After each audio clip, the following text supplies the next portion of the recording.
Alors pour commencer donc la préparation du pain, j'ai sorti le levain du frigidaire.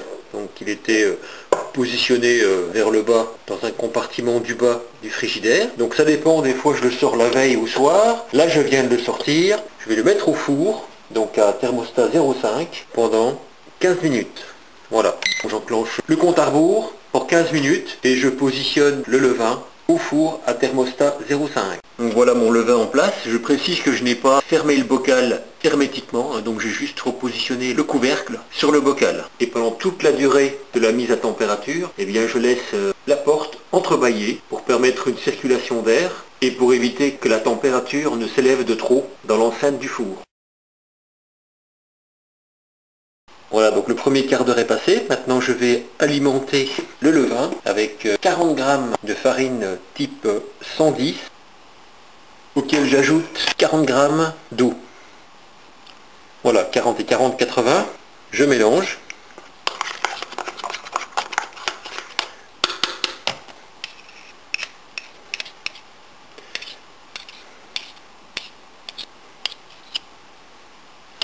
Voilà, et maintenant je vais laisser fermenter ce levain pendant 1h30, toujours au four, donc à thermostat 0,5, ce qui correspond à une température de à peu près 25 degrés. Je positionne juste le couvercle sur le bocal. Donc voilà, je ne le referme pas de façon étanche. Et donc je repositionne le levain au four pour 1h30. Pour réaliser ma recette, j'utilise différentes farines. En fait, j'utilise un mélange de différentes farines. Donc là, il s'agit d'une farine du commerce en fait. J'en prends 800 g de celle-ci. Voilà donc mes 800 g de la première farine. Ensuite, j'utilise 50 g de farine de seigle. Puis j'incorpore de la farine de blé type 110 et j'en mets 100 g. C'est la farine que j'ai utilisée pour réalimenter le levain et j'ajoute un petit peu de farine de blé type 65 donc pour compléter, pour arriver à 1 kg. Donc voilà déjà mon kilo de mélange de farine qui est préparé, auquel je vais ajouter maintenant 18 g de sel fin. Donc j'ai pris du sel de Guérande que j'ai fait sécher et puis que j'ai moulu. Donc 18 g, déjà il faut couper à 10. J'étais arrivé à 10, il faut que j'en rajoute 8. Voilà. Et que j'ajoute au mélange de farine. Voilà, donc voilà déjà la première partie des ingrédients préparés. Ensuite, je place le mélange de farine avec le sel dans une cocotte. Puis je mélange au fouet pour bien répartir le sel et pour bien homogénéiser le mélange de farine. Donc je réalise un petit puits. Alors au bout d'1h30, le vin a bien levé, donc on peut voir qu'il y a des petites bulles à la surface. Il est parti d'à peu près d'ici, il est monté jusque là. Donc en 1h30, il faut dire que c'est un levain que j'utilise depuis plusieurs mois maintenant. Au fur et à mesure que l'on utilise un levain, les populations de levure vont être plus nombreuses et adaptées au substrat qu'on utilise pour les alimenter. Ce que je fais pour mon rafraîchi, d'abord je mélange et ensuite je vais prélever 3 cuillères que je vais répartir dans le nouveau bocal. 3 cuillères à soupe. Donc je montre le principe. Ensuite j'ajoute 30 g de farine type 65 et 25 ml d'eau. Ensuite je mélange. Ça me donne un rafraîchi relativement ferme. Donc le rafraîchi va, comme celui que j'ai récupéré ce matin, eh bien il va partir au frigidaire pour une prochaine préparation de pain. Et le reste du levain donc va me servir pour ensemencer la farine. Ensuite, il me reste à préparer 580 g d'eau. Moi, je mets toujours 1 ou 2 grammes en plus. Et que je vais donc amener à température ambiante. Donc maintenant je peux hydrater la farine. Je m'y prends en 2 fois. Donc je vais d'abord verser la moitié de l'eau. Ensuite j'ajoute le levain. Je laisse tremper mes cuillères dans l'eau parce que ça va permettre de décrocher le reste du levain. Donc j'ajoute tout le levain restant après donc la préparation du rafraîchi. On récupère tout ce qu'on peut.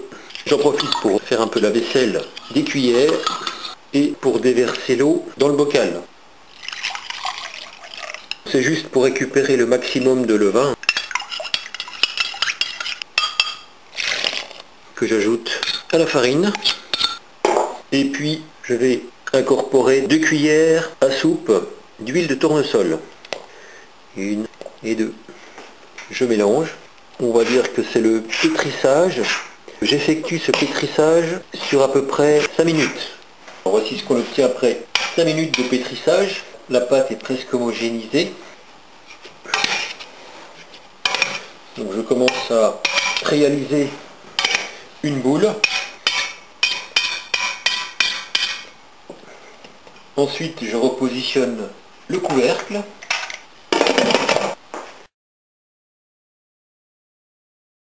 Et puis je vais placer la cocotte sur une casserole de 3 litres remplie d'eau chaude pour activer la fermentation. Et je vais laisser le tout en place pendant à peu près 2h30.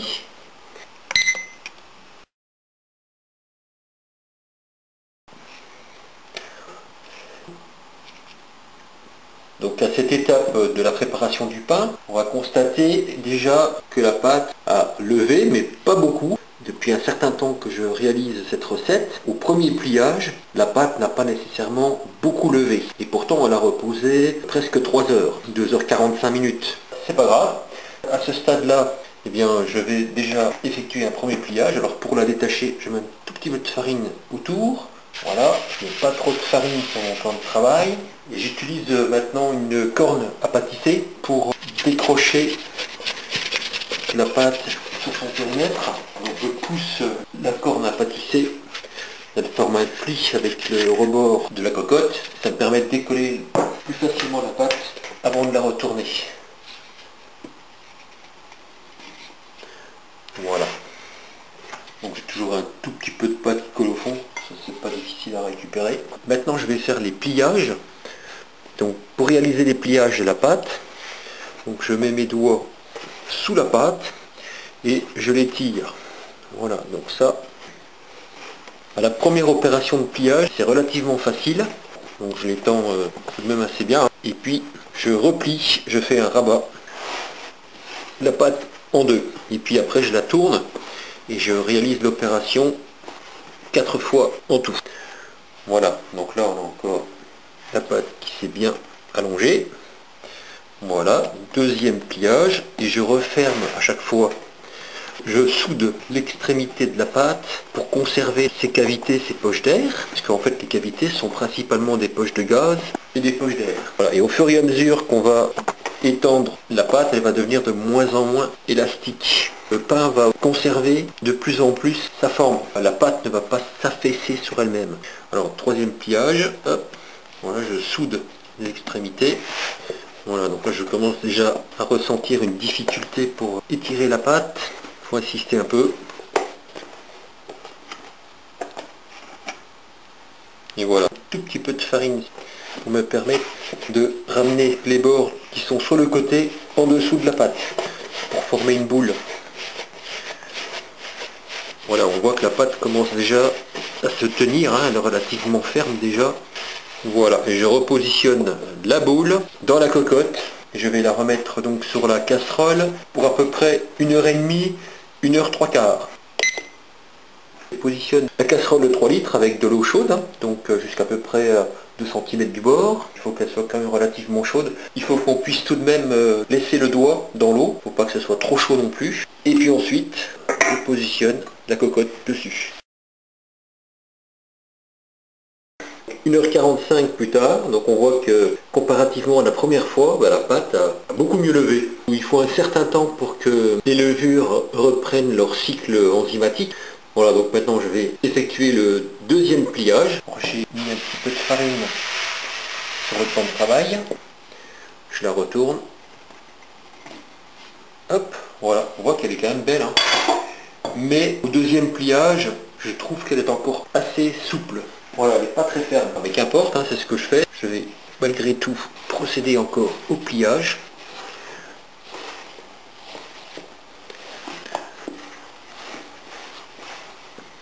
Voilà, donc elle est encore relativement souple.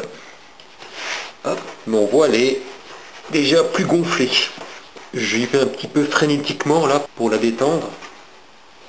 Voilà, hop, chaque fois j'effectue une espèce de petit tour. Voilà, hop, troisième pliage. Hop, je replie, je remets un petit peu de farine. Voilà, pour pouvoir la ramener à nouveau en boule, et je remets de la farine dans la cocotte. On peut mettre un petit peu de farine sur la pâte aussi, hein. On ne veut pas qu'elle colle. Voilà, ça me fait une petite boule. Je vais la remettre dans la cocotte et je remets un petit peu de farine sur les bords. Donc je laisse à chaque fois la cocotte sur la casserole d'eau chaude, hein, toujours. Et là c'est reparti pour 1h15 maintenant.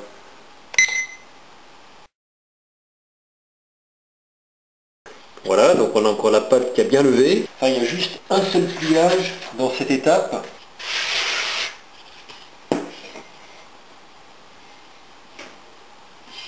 Donc là on a une pâte qui est déjà beaucoup plus ferme. Je coupe la pâte en deux. J'ai l'intention de cuire deux pains différents, issus de la même pâte. Donc je prends soit mon couteau, voilà, donc je coupe et j'écarte en même temps, pas trop dégazé. Pour le premier pâton, j'étire le bord à l'opposé de l'endroit où j'ai coupé. Donc j'hésite pas à suspendre un petit peu la pâte pour l'étirer. Et je mets mon rabat juste. Donc j'essaie d'emprisonner de l'air en même temps. Voilà, donc mon premier pâton que je vais poser sur une plaque enfarinée. Et je mets d'une deuxième corne de pâtissier.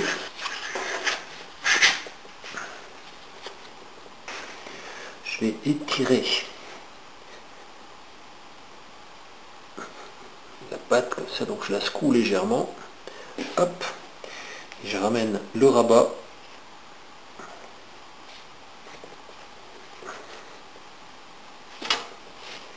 Mais la seule différence ici, c'est que je vais mettre ce pâton dans un moule à cake. Cette fois-ci, hop. Donc c'est un petit peu différent. Je vais enfariner tout le tour. Comme on peut voir que la pâte est relativement ferme, hein, elle ne s'étale pas sur le support, hein, sur le film de silicone. Maintenant, je vais poser la plaque sur la casserole de 3 litres. Donc là, je vais remettre de l'eau chaude dans la casserole. Et je vais laisser la pâte le temps de faire préchauffer le four à thermostat 10, comme ceci. Et c'est parti pour 3 quarts d'heure, le temps de faire chauffer le four.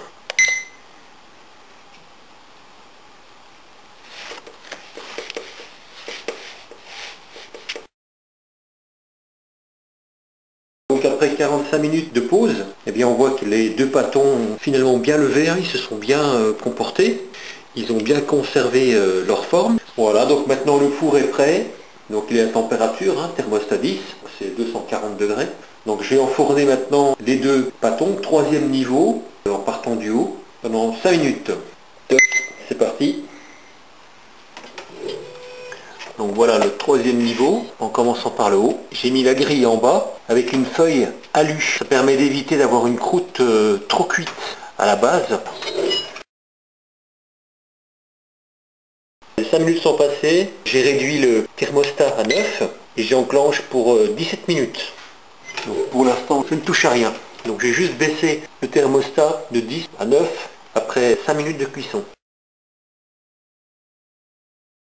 Après les 17 minutes, donc à T9, j'ai ramené le thermostat à T8, 220 degrés, et on est parti pour 22 minutes supplémentaires.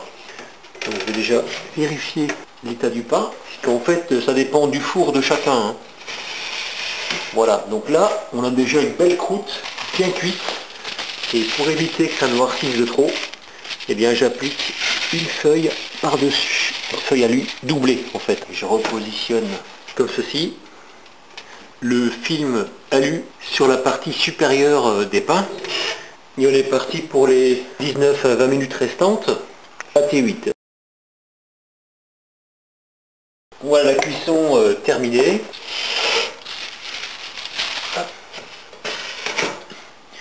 Voilà déjà l'aspect des deux pains. Dans l'ensemble, le résultat est plutôt conforme à ce que j'ai obtenu les fois précédentes. Évitez d'avoir une croûte trop brûlée grâce au positionnement d'un film alu en dessous de la plaque de cuisson et au-dessus des pains. Donc ça permet de réduire l'intensité de la chaleur à la surface des croûtes en fait. Mais en tout cas, c'est un beau petit pain qui a bien levé. C'est un beau petit pain. Voilà, donc je suis bien content de pouvoir vous partager cette recette. Moi, je vais laisser refroidir à peu près une demi-heure et puis on va regarder l'aspect de la mie du premier pain. Alors voici les deux pains refroidis. Le premier pain, je l'ai placé dans un sac en papier pour le mettre au congélateur. Et pour décongeler le pain, il suffit de le sortir environ 2-3 heures avant. Hein, donc une baguette en 1 heure c'est bon. Pour un pain d'à peu près 800 grammes, il faut compter 2 bonnes heures. Et pour un pain d'1 kilo, il faut peut-être compter 3 heures. Hein. Pour redonner tout le croustillant au pain, ce que je fais, je le passe sous l'eau avant de le remettre au four, donc à thermostat 7 ou 8, et je le laisse cuire pendant 10-15 minutes, et on retrouve un pain bien croustillant et qui a gardé quand même toute sa saveur. Et donc on va regarder l'aspect de la mie, parce que c'est la première fois que je fais du pain dans un moule à cake. Je suis curieux de voir. Ah, alors celui-ci il a des alvéoles, voilà, on voit qu'il a bien levé, hein, donc le pain a levé de façon homogène, on voit que la croûte est quand même périmétrique ici, c'est-à-dire que la croûte est un petit peu moins cuite de ce côté-là que de ce côté-là. Dans l'ensemble on a un pain qui est relativement bien alvéolé.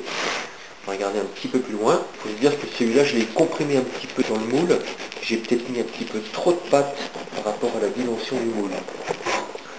Voilà, non mais il présente tout de même des alvéoles par endroit. Alors voici la fournée suivante. Voilà, donc on va regarder l'aspect de la mie. Voilà, donc on a quand même une mie relativement bien aérée.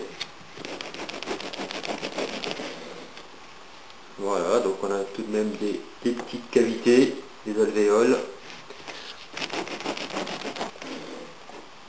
Voilà. On peut obtenir assez facilement des alvéoles avec un levain qui est relativement fort. Ici a eu lieu le dernier pliage, donc on voit que les cavités sont situées principalement en partie haute du pain. C'est par rapport à la technique de pliage, avant l'introduction au four. Alors aussi une autre fournée, donc on va bien voir maintenant l'intérieur de la mie, mais c'est encore un pain que j'ai réalisé dans le moule à cake. Donc j'ai divisé ma quantité de pâte en deux, et donc après j'ai réduit d'à peu près un quart la quantité de pâte de cette moitié que j'ai placée dans le moule à cake. Voilà, voyons voir l'aspect de la mie. Nous sommes le 26.